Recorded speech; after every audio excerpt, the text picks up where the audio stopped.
StudyGate Digital Learning Technologies.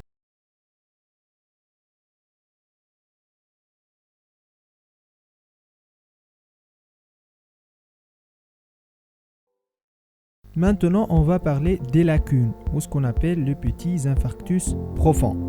C'est la conséquence d'une occlusion d'une artériole perforante par ce qu'on appelle l'hypohyalinose ou l'artériosclérose. Donc ça donne des tableaux cliniques très polymorphes, dont certains sont très évocateurs. Les 4 tableaux les plus fréquents, il faut les apprendre. Donc, il y a l'hémiplégie motrice pure par atteinte de la capsule interne. L'hémianesthésie pure d'un hémicorps ou à prédominance chéro-orale surtout, c'est par atteinte thalamique. La dysarthrie avec une main malhabile par atteinte du pied de la protubérance. Ou là, attention, qui roule aux dysarthrie, c'est différent de l'aphasie. La dysarthrie, donc, c'est une atteinte motrice.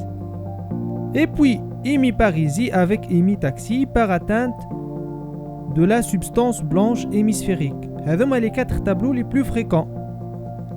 Bien sûr, le terrain, c'est le sujet âgé hypertendu chronique et il y a tendance à la récidive, donc à plusieurs épisodes de petits infarctus et il va évoluer à ce qu'on appelle l'état lacunaire.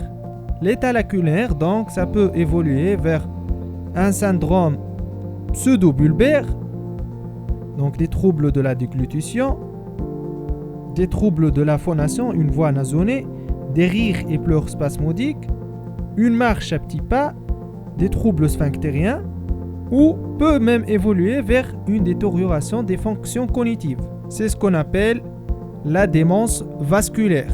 D'ailleurs, c'est la deuxième étiologie de la démence après la maladie d'Alzheimer. Pour les hémorragies intraparenchymateuses, il n'y a pas une topographie exacte. Il n'y a pas de systématisation artérielle de la symptomatologie. Autre différence avec les infarctus cérébraux, les céphalées sont plus fréquentes et plus sévères. Il y a des troubles de la conscience qui sont plus précoces, avec une tendance à l'aggravation qui m'appelle en tache d'huile. Et il y a des crises comiciales. Mais attention, la clinique, parfois, ne permet pas de distinguer une hémorragie intraparenchymateuse d'un infarctus cérébral, où là, il faut recourir à l'imagerie cérébrale. Pour les localisations de l'hémorragie intraparenchymateuse, 80% sus-tentorielle ou hémisphérique. Donc il y a les hématomes profonds qui touchent surtout les noyaux gris centraux. C'est ce qu'on appelle l'hématome de l'hypertendu, donc les noyaux gris centraux. Il y a aussi les hématomes superficiels ou bien l'hématome lobaire. Donc ça touche le cortex proprement dit. C'est souvent secondaire à une malformation artério-veineuse chez le sujet jeune ou bien à une angiopathie amyloïde chez le sujet âgé. Donc il faut apprendre ces 2 causes. Et dans 20% des cas, l'hémorragie intraparenchymateuse elle est sous-tentorielle, donc au niveau de cervelet ou au niveau du tronc cérébral. On est là, le tableau, il est catastrophique. Maintenant, pour l'accident ischémique transitoire, ZA aussi c'est un objectif très important. L'accident ischémique transitoire, donc l'AIT, c'est un épisode bref de dysfonction neurologique qui est dû à une ischémie focale, cérébrale ou rétinienne et qui est par définition sans lésion cérébrale identifiable en imagerie et qui est entièrement réversible. Généralement, la durée c'est inférieur à 1 heure. Donc, quand le patient, déjà, l'examen neurologique est par définition normal. Et si on fait imagerie, on doit faire l'imagerie bien sûr, ça va être normal. Attention, l'AIT c'est une situation d'urgence. C'est un syndrome de menace cérébrale, donc qui impose la même conduite qu'un AVC ischémique constitué. Donc il faut hospitaliser le patient en urgence dans une unité neurovasculaire, il faut faire l'imagerie nécessaire. علاش خاطر نشوفوا le risque d'évolution vers un AVC ischémique constitué est très important. Juste, il faut savoir que le diagnostic de l'AIT est souvent difficile du fait de la brièveté du phénomène. C'est bref et la description en plus du patient ou de l'entourage. Donc la qualité de l'interrogatoire très importante. وذاك علاش la symptomatologie de clinique des AIT donc elle est divisée vers une symptomatologie qui cadre avec un AIT probable et une symptomatologie qui cadre avec un AIT moins probable mais quand même possible. Pour l'AIT probable, les symptômes évocateurs, surtout la cécité monoculaire, c'est l'AIT le plus fréquent. Ça oriente vers un AIT carotidien. Cécité monoculaire, l'artère ophtalmique, bien sûr. Aussi, les troubles du langage, donc l'aphasie. Les troubles moteurs ou sensitifs unilatéraux, touchant la face ou les membres. Donc unilatéraux, donc ça oriente vers un AIT carotidien. Et lorsque les troubles moteurs ou sensitifs sont bilatéraux, ou elle à bascule, d'un épisode à l'autre, ça oriente plus vers un AIT vertébro-basilaire. Kif l'hémianopsie, ça oriente plus vers un AIT vertébro-basilaire. Pour l'AIT moins probable, voilà possible, c'est vrai que les symptômes sont compatibles avec un AIT, mais ne doivent pas faire retenir le diagnostic en première intention, surtout s'ils sont isolés, comme le vertige par exemple, la diplopie, la dysarthrie, les troubles de la déglutition, la perte de l'équilibre. Attention, c'est une perte de connaissance, une confusion, une amnésie aiguë, une faiblesse généralisée transitoire ne sont en aucun cas évocatrices d'AIT. Comme on l'a dit, l'AIT donc c'est un syndrome de menace cérébrale car 30% des infarctus cérébraux sont procédés d'AIT d'une part, et en l'absence d'institution d'un traitement spécifique, 10% des patients ayant été victimes d'un AIT vont présenter un infarctus constitué. Surtout les premiers jours suivant l'AIT. Donc c'est la période de risque maximal. Les diagnostics différentiels de l'AIT sont surtout l'aura migraineuse, ou l'importance de la marche migraineuse progressive, la crise épileptique partielle, l'hypoglycémie est toujours à évoquer, le vertige paroxystique ou la maladie de Minière en cas de vertige, glaucome ou pathologie rétinienne en cas de troubles visuels, la lipothymie et surtout la crise d'hystérie. Comment confirmer le diagnostic de l'AVC? C'est l'imagerie cérébrale. Alors, il faut savoir que l'IRM cérébral, c'est l'examen de référence pour confirmer le diagnostic d'AVC. Mais, en cas d'inaccessibilité, un scanner peut être réalisé. Et c'est un scanner cérébral sans injection, surtout dans les premières heures, avant H6. Allez, c'est surtout pour éliminer l'hémorragie. Pour instituer le traitement de l'AVC ischémique, il faut éliminer un AVC hémorragique. Il faut savoir que le scanner, il est souvent normal. D'ailleurs, il faut le refaire dans 48 à 72 heures. Mais il y a des signes précoces possibles. Il faut les apprendre. C'est des signes indirects très importants. Il y a l'hyperdensité artérielle, ce qu'on appelle l'artère sylvienne, l'artère trop belle, témoignant du thrombus dans l'artère. Il y a l'effacement des sillons corticaux, l'effacement du noyau lenticulaire, la dédifférenciation de la substance blanche de la substance grise, la perte du rebond insulaire. Donc, c'est des signes indirects et qui sont précoces. Et en cas d'hémorragie intraparenchymateuse, on va voir une hyperdensité parenchymateuse spontanée même avant H6. Puis, au-delà de la 6e heure, l'hypodensité de l'infarctus cérébral va apparaître et s'accentuer surtout les premiers jours. Donc, c'est le signe direct. Et elle va être systématisée au territoire artériel infarci. Ou qui après plusieurs mois, va être responsable d'une dilatation du ventricule en regard et une atrophie localisée du parenchyme. Pour l'IRM cérébral, sa sensibilité est nettement supérieure à celle du scanner. Et les séquences il y a 4 séquences. Il y a la séquence de diffusion. il visualise l'infarctus cérébral de manière très précoce, même quelques minutes de près, sous forme d'une hyperintensité systématisée au territoire artériel. Où là, on peut calculer le coefficient apparent de diffusion, l'ADC. Il y a la séquence T2 flair. Généralement, il visualise l'infarctus au bout de quelques heures. La séquence T2 étoile ou la écho de gradient, il visualise toute lésion hémorragique intraparenchymateuse. Et il y a la séquence temps de vol. Et c'est une séquence d'angio-IRM, ce qu'on appelle l'ARM, réalisée sans injection de produits de contraste pour étudier les branches de polygones de Ulysse. Donc, تعاوننا من الأول في l'orientation étiologique même. Et il est très important de les AVC de la fosse postérieure ou du tronc cérébral, l'angio-IRM. La séquence de perfusion, elle est par contre non obligatoire. تتعمل في quelques centres spécialisés. L'intérêt متاعها surtout de voir le mismatch, c'est-à-dire les zones fonctionnellement récupérables, ce qu'on appelle la zone de pénombre. Il y a la cible des stratégies thérapeutiques, surtout de la thrombolyse.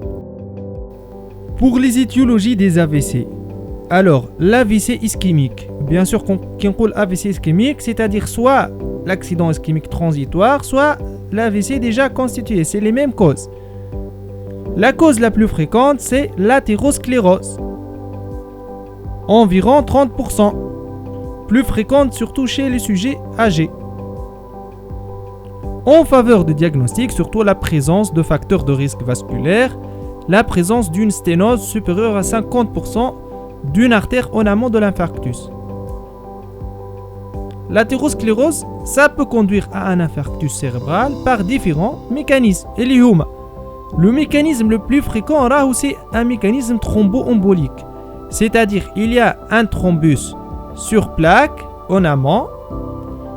Il y a des emboles qui vont donc occasionner une occlusion d'une artère distale. Deuxième mécanisme, c'est un mécanisme purement thrombotique, donc occlusion au contact de la plaque, elle est généralement tire à l'origine des artères. Donc il y a généralement l'infarctus plus étendu. Troisième mécanisme, c'est un mécanisme hémodynamique sur sténose serrée. Deuxième cause par ordre de fréquence, c'est les cardiopathies emboligènes. C'est 20%. Parmi les cardiopathies emboligènes, alors il y a les troubles de rythme, surtout l'ACFA chez le sujet âgé, les prothèses valvulaires mécaniques, les valvulopathies, les cardiomyopathies, le myxome de l'oreillette, les cardiopathies congénitales, l'endocardite infectieuse. Et aussi l'infarctus du myocarde récent dans sa phase aiguë inférieure à 4 semaines. Donc, c'est les cardiopathies à risque embolique élevé. Bien sûr, femme a d'autres cardiopathies à risque modéré, mais je ne vais pas. Troisième cause, c'est la dissection des artères cervico-encéphaliques. Il faut savoir que c'est la cause la plus fréquente du sujet jeune. Donc, ça donne un hématome dans la paroi de l'artère qui va être responsable d'une occlusion et parfois un risque d'embole distale Z. L'origine de la dissection, ça peut être post-traumatique ou bien sur une artère pathologique, donc une maladie du tissu conjonctif de type dysplasie fibromusculaire ou la Ehlers Danlos, ou bien une dissection spontanée. La symptomatologie, elle associe donc des signes locaux et des signes ischémiques. Donc, il y a la dissection des artères cervico-encéphaliques, surtout la dissection de l'artère carotide interne dans sa portion cervicale, puis l'artère carotide interne dans sa portion encéphalique et aussi la dissection de l'artère vertébrale en postérieur. Donc dans ce cas, la dissection de l'artère vertébrale, je n'ai par exemple des cervicalgies très intenses. En cas de dissection de l'artère carotidienne intra-encéphalique, je n'ai des céphalées périorbitaires très intenses. Bien sûr, des signes locaux homolatéraux à la dissection. On peut trouver un syndrome de Claude Bernard Horner douloureux par compression du plexus sympathique péricarotidien. Une paralysie des paires crâniennes basses, 9 ou 10 ou 11, par atteinte de la carotide interne dans l'espace sous-parotidien postérieur. Des acouphènes pulsatiles par perception de l'accélération du flux sanguin dans la carotide intrapétreuse, l'os temporal, et des signes ischémiques, bien sûr, au territoire atteint. Les autres causes de l'AVC ischémique, il y a les angines du système nerveux central, les maladies inflammatoires, lupus, la maladie de Takayasu, maladie de Horton, Gougerot et surtout la maladie de Besset, les maladies infectieuses, syphilis ou l'HIV, et les affections hématologiques, déficit en protéines C et S, le syndrome des antiphospholipides, la drépanocytose, la polyglobulie de Vaquez. Donc si on récapitule, les étiologies les plus fréquentes en absolu de l'AVC ischémique, c'est l'athérosclérose et les cardiopathies emboligènes. Alors maintenant, chez les sujets jeunes, l'étiologie la plus fréquente, c'est la dissection des artères cervicales. Ou là, pour faire le diagnostic, il faut faire une IRM cervicale avec coupe axiale. Puis les cardiopathies emboligènes, puis les anomalies de l'hémostase, puis les angiites cérébrales, puis les maladies de la paroi, qui est la maladie de Ehlers-Danlos, qui est la dysplasie fibromusculaire. Les étiologies les plus fréquentes chez les sujets âgés, c'est l'athérosclérose et les cardiopathies emboligènes, mais il faut mentionner surtout le mot trouble de rythme, surtout l'ACFA. Pour l'AVC hémorragique, les étiologies les plus fréquentes chez les sujets jeunes, c'est surtout la malformation artério-veineuse, donc un hématome lobaire, les anévrismes, ou plutôt une hémorragie cérébro-méningée, les anomalies de l'hémostase aussi, donc les anomalies de l'hémostase, à la fois AVC ischémique, AVC hémorragique, l'endocardite infectieuse, surtout par rupture des anévrismes mycotiques. Les étiologies les plus fréquentes chez les sujets âgés, de loin l'HTA, donc l'hématome de l'hypertende 2, la prise des AVK, l'angiopathie amyloïde, hématome lobaire, et les tumeurs cérébrales, donc par hémorragie intratumorale. Il y a aussi la méningo-encéphalite herpétique, un AVC hémorragique. Pour le bilan étiologique, alors systématiquement on fait NFS plaquette et un bilan d'hémostase, bilan lipidique et une glycémie.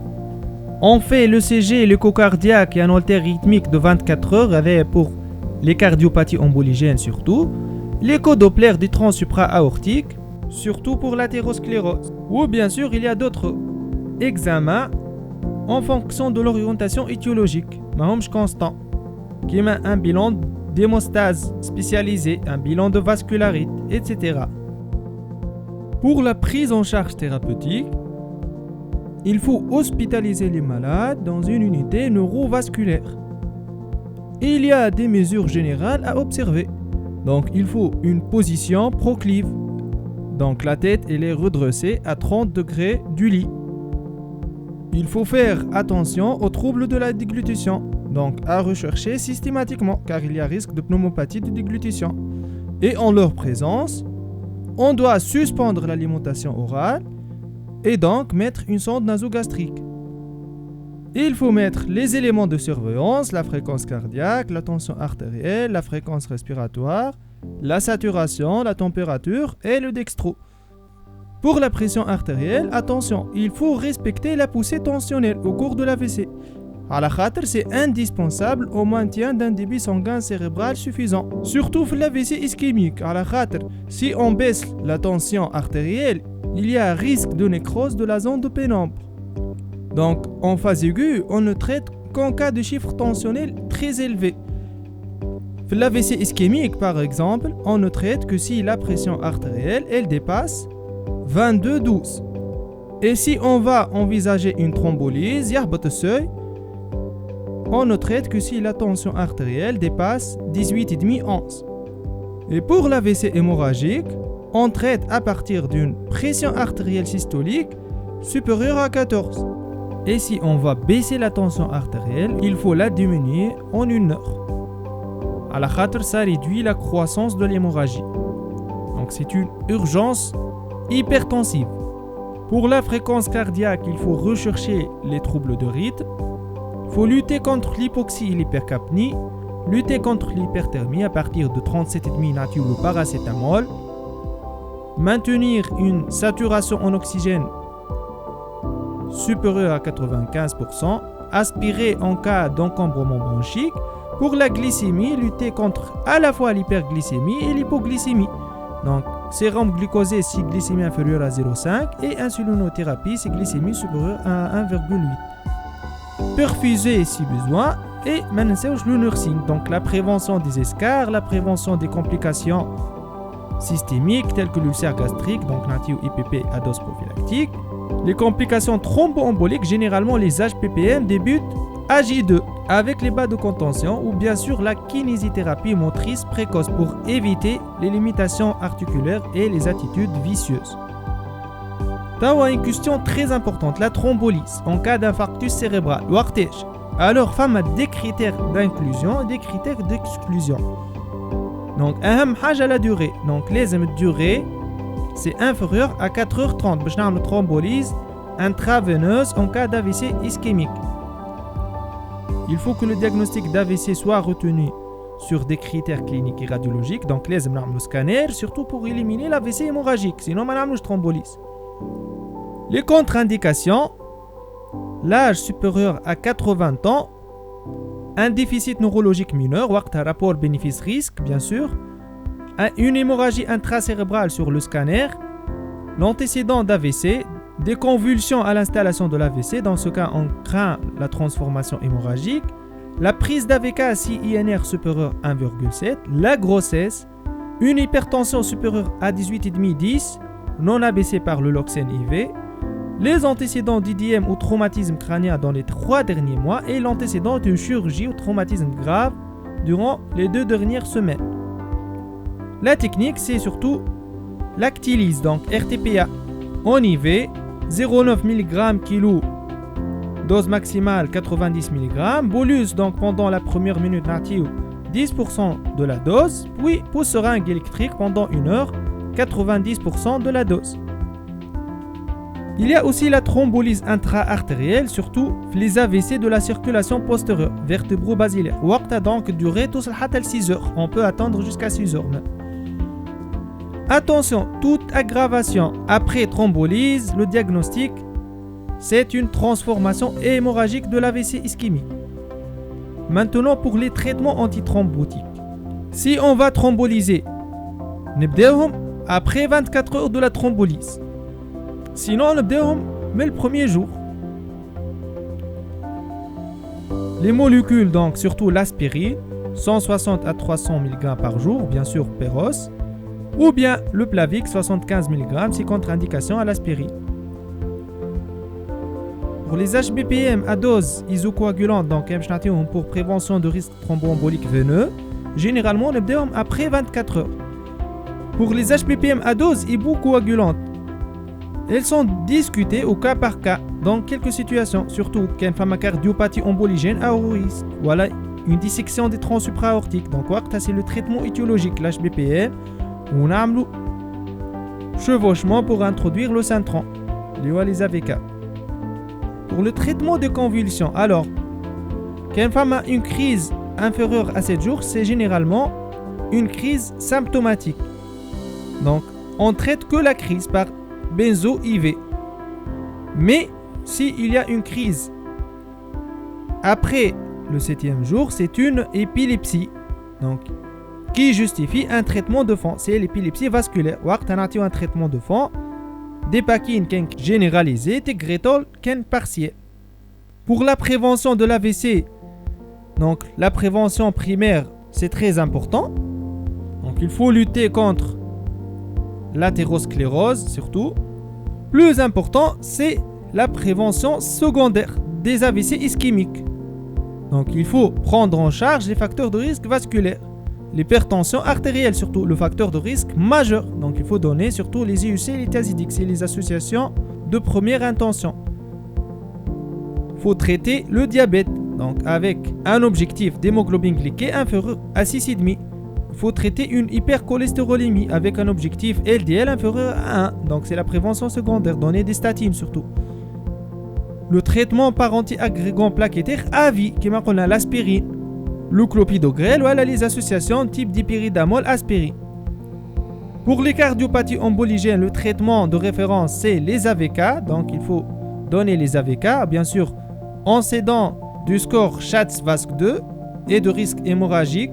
Pour la dissection, on donne surtout les AVK pendant 3 à 6 mois jusqu'à cicatrisation de l'artère. Mais donc les anti-agrégants plaquettaires partout. Donc, dima كانت l'étiologie indéterminée ولكن on peut pas donner l'HBPM, quand même les anti-agrégants plaquettaires, l'aspirine. Concernant les hémorragies intraparenchymateuses, il faut bien traiter l'HTA, traiter une malformation vasculaire et corriger surtout les troubles de la coagulation. Dernière partie de ce cours, alors, c'est la thrombose veineuse cérébrale. Donc, c'est une partie très importante, je me dis donc physique clinique.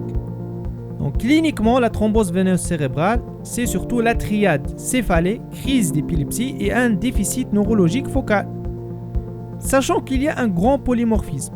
Mais le signe le plus constant, c'est les céphalées. C'est des céphalées aiguës ou le plus souvent subaiguës, entre 2 jours et 30 jours.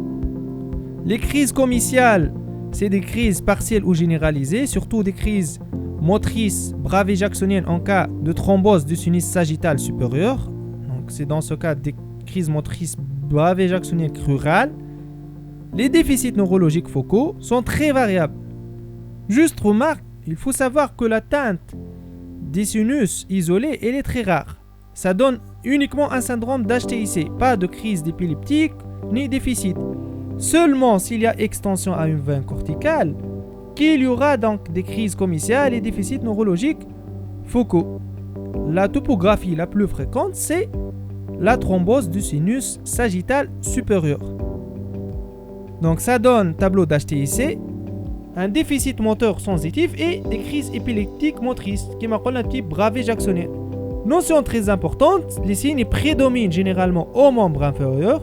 Ils sont bilatéraux, alternants, c'est-à-dire à bascule, donc mot-clé à bascule, Mara donc c'est le membre gauche, Mara c'est le membre droit. Avec parfois des formes pseudo-psychiatriques. Donc attention, les formes pseudo-psychiatriques, surtout chez la femme en postpartum. Le diagnostic différentiel dans ce cas, c'est la psychose puerpérale. Donc devant toute manifestation neurologique chez une femme en postpartum, dit ma thrombose veineuse cérébrale. Deuxième localisation, c'est la thrombose du sinus latéral ou la sinus sigmoïde. Donc ça complique surtout les automastoïdites. Pour la thrombose du sinus caverneux, donc il faut bien la prendre. C'est généralement après une infection cutanée à Staph aureus, la staphylococcie maligne de la face, ou après une sinusite, infection dentaire ou amygdalienne. Cliniquement, ça donne une exophthalmie douloureuse, une paralysie oculomotrice, donc des nerfs 3, 4 et 6, anatomiquement, donc il y a le sinus caverneux, un ptosis, un chémosis, un œdème palpébral, une atteinte sensitive de la face, surtout une atteinte du nerf 5A. Comment faire le diagnostic d'une thrombose veineuse cérébrale? C'est l'imagerie. L'examen de référence, c'est l'IRM cérébral avec angio-RM veineuse. Dans ce cas, au niveau du sinus thrombosé, on va avoir un hypersignal T1 et T2 et hyposignal T2 étoile à la phase d'état, absence de flux dans le sinus occlus et le signe de delta après injection de Gado. Donc une prise de contraste de la paroi du sinus thrombosé. On va pouvoir évaluer le retentissement sur le parenchyme cérébral. Dans ce cas, il faut savoir que l'infarctus veineux très hémorragique bilatéral n'est pas systématisé. Donc les critères par opposition à l'infarctus artériel. Et il faut savoir que l'infarctus veineux, c'est de bons pronostics. Et on peut avoir un remaniement hémorragique, le retentissement ventriculaire, une hydrocéphalie et une orientation étiologique. En cas d'absence d'IRM, alors on fait un scanner cérébral, surtout pour éliminer un processus expansif intracrânien. Alors les signes directs, on peut avoir une hyperdensité spontanée d'une structure veineuse ou après injection, le signe de delta vide, surtout au niveau du sinus sagittal supérieur. Les étiologies de la thrombose veineuse cérébrale, alors, il y a la thrombose veineuse aseptique et la thrombose veineuse septique. Donc l'aseptique c'est 90%, c'est généralement il y a des facteurs généraux tels qu'une période post-opératoire, une grossesse ou à la kimakola dans le postpartum, une contraception orale, les affections hématologiques, les troubles de l'hémostase, les cancers et les chimiothérapies, la maladie de Behçet, le syndrome néphrotique, la déshydratation sévère surtout chez le nourrisson, la cirrhose, et il y a les causes locales, donc telles qu'un traumatisme crânien, une intervention neurochirurgicale, un cathétérisme jugulaire. Pour la thrombose veineuse septique, donc c'est 10%, c'est surtout les infections de voisinage, une otite, une automastoïdite, sinusite, infection bucco-dentaire, ou bien une infection intracrânienne telle qu'un abcès en PM sous-dural ou une méningite. Le traitement, c'est surtout l'anticoagulation, donc une héparinothérapie commencée en urgence, même en cas d'infarctus hémorragique, puis relayée par des AVK, minimum 6 mois. Parfois, si une cause persiste, c'est un traitement au long cours. Et bien sûr, le traitement de l'étiologie. StudyGate, Digital Learning Technologies.